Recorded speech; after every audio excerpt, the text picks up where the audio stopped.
کیا میں پاکستان کے ساتھ ہی جنگ چھڑ گئی؟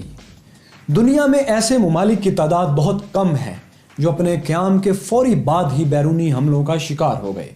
پاکستان بھی انہی ممالک میں سے ایک ہے۔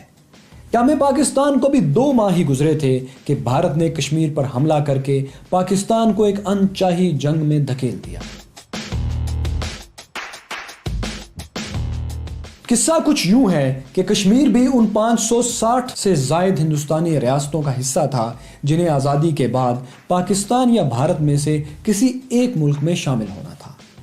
کشمیر کی سرحد چونکہ پاکستان سے ملتی تھی اور وہاں مسلمان اکثریت میں تھے، اس لیے کشمیر کا پاکستان سے الحاق فطری بات تھی۔ لیکن کشمیر کے مہاراجہ ہری سنگھ نے بھارت سے ساز باز شروع کر کے کشمیر میں پاکستان کی حمایت کرنے والے مسلمانوں کا قتل عام شروع کر دیا۔ کشمیریوں نے راجہ کے ارادے کو بھانپ کر اس کے خلاف بغاوت کر دی۔ پاکستان سے بھی ہزاروں قبائلی اپنے کشمیری بھائیوں کی مدد کے لیے پہنچ گئے۔ کشمیریوں اور قبائلیوں کا مشترکہ لشکر سری نگر پہنچا تو مہاراجہ ہری سنگھ دہلی فرار ہو گیا، جہاں اس نے کشمیر کا بھارت سے الحاق کرنے کی دستاویز پر دستخط کر دیے۔ اس واقعے کے بعد بھارت نے جنگی طیاروں سے فوج کشمیر میں اتاری اور سری نگر پر قبضہ کر لیا۔ اس وقت پاکستان کی وسائل سے محروم فوج کے برطانوی سربراہ جنرل ڈگلس گریسی نے قائد اعظم کے واضح احکامات کے باوجود کشمیر میں بھارت کا مقابلہ کرنے سے انکار کر دیا۔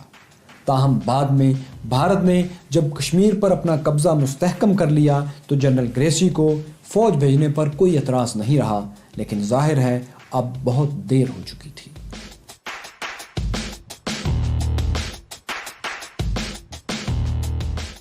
پھر بھی پاک فوج نے گلگت بلتستان اور آزاد کشمیر کا کامیاب دفاع کیا۔ جنگ جاری تھی کہ بھارت اس معاملے کو اقوام متحدہ میں لے گیا۔ اقوام متحدہ نے کشمیر میں استصواب رائے کی قرارداد منظور کی، لیکن قرارداد میں ایک ناانصافی یہ کی گئی کہ بھارت کو جارحیح قرار دینے کے بجائے الٹا پاکستان سے کہا گیا کہ وہ کشمیر سے فوج واپس بلائے۔ قائد اعظم نے یہ قرارداد غیر منصفانہ قرار دے کر مسترد کر دی۔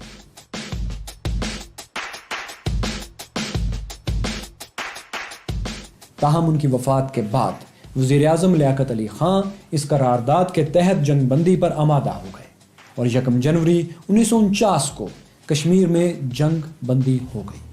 ابھی ایک نو آزاد ریاست جو بے سر و سامانی کا شکار تھی، حالت جنگ میں تھی کہ اس پہ ایک اور سانحہ ٹوٹ پڑا۔ روز کچھ نیا جاننے کے لیے اور اس سلسلے کی اگلی قسط کے لیے ہمارا چینل سبسکرائب کیجئے اور بیل بٹن کو کلک کیجئے۔